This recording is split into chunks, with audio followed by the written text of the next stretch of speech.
Depuis 5 jours, les puissances occidentales et celles du Golfe ont lancé une vaste opération de déstabilisation de la Syrie sous le titre « Volcan de Damas et tremblement de terre de la Syrie ». Ces puissances s'appuient sur deux groupes principaux. D'une part, ce qu'ils appellent l'armée syrienne libre, qu'ils disent composée de déserteurs, en réalité principalement de mercenaires et de voyous qu'ils ont recrutés sur place. Cette armée syrienne libre est contrôlée par la Turquie pour le compte de l'OTAN. Et puis d'autre part, des groupes islamistes fondamentalistes, dont Al-Qaïda, qui eux dépendent de l'Arabie Saoudite et du Qatar. Pour lancer cette opération, on a fait rentrer dans le pays 40 à 60 000 mercenaires, la plupart arrivant par la frontière jordanienne qui est non loin de la capitale Damas. Les premiers jours, il s'est agi d'organiser des accrochages dans la ville, des petits groupes mobiles qui attaquaient des soldats isolés ou des policiers isolés pour créer de la confusion, mais sans cible particulière, plutôt un effet d'aubaine quand c'était possible. Et puis il y a eu ce grand attentat qui, dit-on, a coûté la vie à 4 des principaux chefs sécuritaires du pays. Mais ici c'est un État. Et donc ils ont été immédiatement remplacés, l'État est resté immobile, il n'a pas été affecté par la mort de ses dirigeants.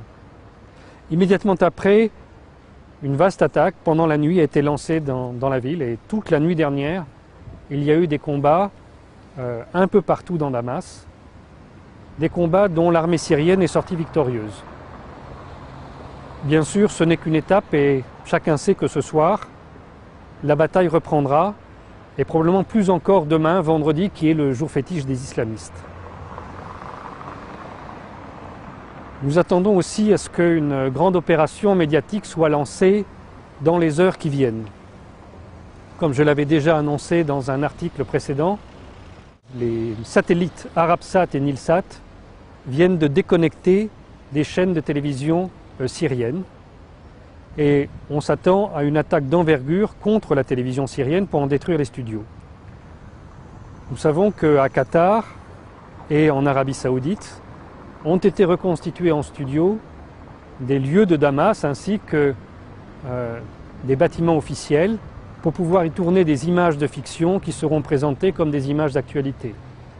Donc hier, dès après l'attentat, le ministre de l'Information est apparu à la télévision pour alerter ses concitoyens sur ce qui se préparait, qui bien évidemment n'est pas une attaque contre le gouvernement syrien, mais contre la Syrie en tant qu'État.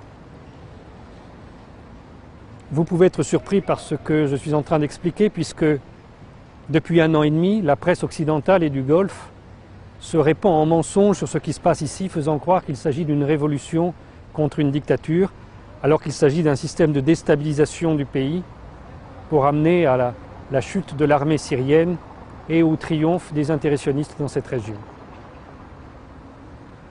Comme vous le constatez, nous sommes ici au cœur de Damas même. La circulation est filtrée par des barrages de police, mais on peut se promener dans la rue. Le calme est revenu. Ceux qui pensent que, en diffusant de fausses informations qui pourraient donner l'impression que l'État s'effondre, les Syriens vont baisser les bras, se trompent, car leur histoire est autrement écrite. Derrière moi, vous reconnaissez la statue de ce général qui, lors de l'attaque française ici, sachant que tout était perdu, qu'il n'y avait aucun moyen de résister, a quand même choisi d'aller se battre et a donné sa vie pour sauver la ville de Damas qui n'a pas été détruite. Donc ici, même quand tout est perdu, on est encore capable de sacrifier sa vie. Dans ces conditions, il est peu probable que l'opération médiatique qui est prévue ait un effet décisif sur les événements.